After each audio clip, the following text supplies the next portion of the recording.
कार्तिक मास का बहुत महामात्र माना गया है, पवित्र माना गया है। इस माह में भगवान विष्णु अपनी योग निद्रा से जाग जाते हैं और सभी तरह के मांगलिक कार्य प्रारंभ हो जाते हैं। इसी कार्तिक मास में दिवाली का महापर्व आता है। पुराणों में कार्तिक मास की महिमा का वर्णन मिलता है। इस माह में दीपदान, स्नान, विष्णु पूजा, तुलसी पूजा के साथ पौराणिक कथा सुनने का बहुत खास होता है। आइए पढ़ें कार्तिक मास की कथा। एक नगर में ब्राह्मण दंपति रहते थे। वे दोनों प्रतिदिन 7 कोस दूर गंगा और यमुना नदी में स्नान करने जाते थे। इतनी दूर आने जाने से ब्राह्मण की पत्नी थक जाती थी। एक दिन उसने अपने पति से कहा कि हमारे एक पुत्र होता तो कितना अच्छा होता। पुत्र की बहू आती तो हमें घर वापस जाने पर खाना बना हुआ मिलता और बहू कर तो काम कर देती। अपनी पत्नी की बात सुनकर ब्राह्मण ने कहा कि तूने बात तो सही कही, चल मैं तेरे लिए बहू ला देता हूँ। ब्राह्मण ने कहा कि एक पोटली में आटा डालकर कुछ मोहरे दे दे। ब्राह्मण के कहने अनुसार उससे पोटली बांधकर दे दी और ब्राह्मण चला गया। ब्राह्मण सफ़र के दौरान यमुना किनारे बहुत ही सुंदर लड़कियां देख रहा था। वे रेत में घर बनाकर खेल रही थी। उनमें से एक लड़की ने कहा कि मैं अपना घर नहीं बिगाड़ूंगी, मुझे तो रहने के लिए यह घर चाहिए। लड़की की बात सुन ब्राह्मण मन में सोचने लगा कि बहू बनाने की लड़की उचित है। जब वह लड़की जाने लगी तो ब्राह्मण उसके पीछे पीछे उसके घर तक चला गया। वहाँ जाकर ब्राह्मण ने इस लड़की से कहा, बेटी कार्तिक मास चल रहा है इसलिए मैं किसी घर खाना नहीं खाता। मैं अपनी आटा लेकर आया हूँ, तो मुझे अपनी माता से पूछो कि मैं आटा छान कर 4 रोटी बना देंगी। यही वह मेरा आटा छान कर रोटी बनाएंगी तो मैं रोटी खा लूँगा। लड़की ने जाकर अपनी माँ से सारी बात बताई। माँ ने कहा, उचित है, जाकर ब्रह्मदेव से कहो कि वे अपना आटा दे दें, मैं रोटी बना दूँगी। जब वह आटा छानने लगी तो आटे में से मोहरे निकली। तब सोचने लगे कि जिसके आटे में इतनी मोहरे हैं उसके घर में कितनी मोहरे होंगी। ब्राह्मण खाना खाने बैठा तो लड़की ने उसकी माँ से ब्राह्मण से पूछा, क्या आप कोई लड़का है?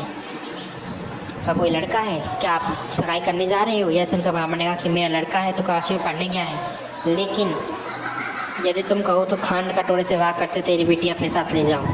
लड़की की माँ ने कहा, ठीक है ब्राह्मण ने। इस पर लड़की की माँ ने खांड कटोरे से शादी करके ब्राह्मण के साथ भेज दिया। ब्राह्मण ने घर आकर कहा, रामू की माँ दरवाज़ा खोलते ले बहू लेकर आया हूँ। ब्राह्मण की पत्नी भीतर से बोली, हमारे तो कोई बेटा बेटी नहीं है तो बहू कहाँ से ले आए? तभी दुनिया ताने मारती थी। अब आप भी मानने लगे। ब्राह्मण ने कहा, तू दरवाज़ा खोल तो देख। जब ब्राह्मण ने दरवाज़ा खोला तो सामने बहू खड़ी थी। जब उस बहू का स्वागत किया सादा कार से अंदर ले गई। अब जब ब्राह्मण की पत्नी के साथ नदी स्नान करने जाते तो पीछे से बहू घर का सारा काम करके खाना बनाकर रखती थी। वह उनके कपड़े धोती और रात को हाथ पैर धोती थी। इस तरह बहुत दिन बीत गए। ब्राह्मण ने अपनी बहू से कहा कि कभी बहू अपने चूल्हे की आग मत बुझ दे देना और मटके का पानी खत्म मत होने देना। परंतु एक दिन चूल्हे की आग बुझ गई। यह देखकर बहू घबरा गई और भागे भागे अपनी पड़ोसन के पास गई। कहा, मेरे चूल्हे की आग बुझ गई है, मुझे थोड़ी आग चाहिए। मेरे सास सुबह 5 बजे गए हुए हैं, तो थके हुए हारे आएंगे, इसलिए मुझे उनके लिए खाना बनाना है।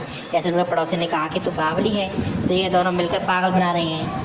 इसे कोई पुत्र नहीं है, ये निसंतान है। बहू ने कहा, नहीं ऐसा मत बोलो, इनका बेटा तो बनारस काशी में पढ़ने गया हुआ है। ऐसा पड़ोसी ने कहा कि यह तुझे झूठ बोल कर लाए हैं, मेरी बात सच मान, इनका कोई बेटा नहीं है। बहू पड़ोसी की बातों में आगे कहने लगी कि आप ही बताओ क्या करूं। पड़ोसी ने कहा कि करना क्या है, जब तुम्हें ससुर आए तो जली हुई रोटी बनाकर देना, बिना नमक की दाल बनाकर देना, खीर की कचड़ी दाल की कचड़ी खीर में डाल देना। पड़ोसी ने उसे अच्छे से सिखा पढ़ाकर तैयार कर दिया। फिर उस दिन से सास ससुर घर आए तो उसने ना तो उनका आदर सत्कार किया, ना ही कपड़े धोए। जब उसने सास ससुर को खाना दिया तो सास बोली, बहू आज यह रोटी जली हुई है और दाल भी अलोनी है। तब बहू ने पलट कहा कि एक दिन ऐसा खाना खा लोगे तो क्या हो जाएगा, कुछ नहीं बिगड़ जाएगा तुम्हारा। सास ससुर को खरी रोटी सुनाकर मैं पड़ोसी के पास चले गए। बोला कि अब आगे क्या करना है? पड़ोसी ने कहा कि अब तुम 7 कोटों की चाय मांग लेना।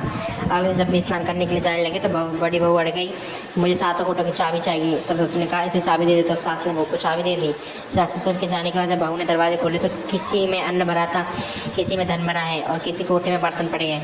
तो उसने सबसे ऊपर का 7वां कोटा खोला तो शिव जी, पार्वती माता, गणेश, लक्ष्मी, पीपल, रतवारी, कार्तिक, ठाकुर, राई, रसोदा, तुलसी जी का बेटवा, गंगा, यमुना, 33 कोटि देवता विराजमान है। वहीं पर एक लड़का चंदन की चौकी पर बैठा माला जप रहा है। ये सब देखकर उसने लड़के से पूछा, तुम कौन हो? तो लड़का बोला, मैं तेरा पति हूँ, अभी दरवाज़ा बंद कर दे, जब मेरे माता पिता आएंगे तब दरवाज़ा खोलना। यह सब देखकर बहू बहुत खुश हो गई। 16 श्रृंगार कर सुंदर वस्त्र पहनकर सास ससुर का इंतजार करने लगी। उसने अपने सास ससुर के लिए अच्छे अच्छे पकवान बनाए। तो वह सास ससुर घर आए तो उनका आदर सत्कार करके अपने बड़ों खाना खिलाया और हाथ पर दबाने लगी। पैर दबाते बहू ने कहा कि माँ, आप इतनी दूर गंगा यमुना के लिए जाती हो और थक जाती हो, इसलिए आप घर पर स्नान क्यों नहीं करती? तब सास ससुर कहने लगे कि बेटी गंगा यमुना घर पर इतनी दूर क्यों जाती हो, आप थक जाती हो, इसलिए आप घर पर स्नान क्यों नहीं करती है? उनका सास कहने लगी कि बेटी गंगा जमुना घर पर तो नहीं बहती है। तब उसने कहा, माँ जी बहती है, चलो मैं आपको दिखाती हूँ। जब बहू ने 7वां कोटा खोला तो उसमें शिव जी, पार्वती, गणेश जी, लक्ष्मी, पीपल, पतवारी, कार्तिक, ठाकुर, राई, दामोदर, तुलसी का बेटवा, गंगा जमुना बह रही थी और 33 कोटि देवता विराजमान थे। वह चौके पर बैठा एक लड़का माला जप रहा था। माँ ने इसे देखकर कहा कि बेटा तू कौन? लड़का बोला, माँ मैं तेरा बेटा हूँ। तो ब्राह्मण ने पूछा, तू कहाँ से आया है? लड़के ने जवाब दिया कि मुझे कार्तिकेय ने भेजा है। माँ ने कहा बेटा यह संसार कैसे? माँ ने कहा तू मेरा बेटा है। माँ ने कुछ विद्वान पंडितों से मदद मांगी। पंडितों ने कहा इस पार बहू बेटे खड़े हो जाएं, उस पर माँ खड़ी हो जाए। माँ ने चिमटे की अंगियाँ पहनी और छाती में से दूध की धार निकले। बेटे की दाढ़ी मूछ भीगी और इस पावन बाड़ी की कटजोड़ा बांधे जब मान ये माँ का बेटा है। उसने ऐसा ही किया। चमटे की अंगियाँ फट गई और छाती में से दूध निकलकर बेटे की दाढ़ी मूछ भीग गई। पवन पानी से बहू बेटे का गठजोड़ बन गया। यह सब देखकर ब्राह्मण और उसकी पत्नी कुछ ठिकाना था। तो यह थी कार्तिक मासी कथा। कार्तिक के ठाकुर जैसे ब्राह्मण एक बहू बेटा दिया वैसे सबको देना। कार्तिक मासी कथा सुनने वाले, हुंकारा भरने वाले सब पर कृपा करना और सबकी भैया पाल लगाना। तो अगर आपको हमारे कार्तिक मास की वीडियो पसंद आई हो तो वीडियो को लाइक कर दें, चैनल को सब्सक्राइब कर दें। मिलते हैं नेक्स्ट वीडियो में। धन्यवाद।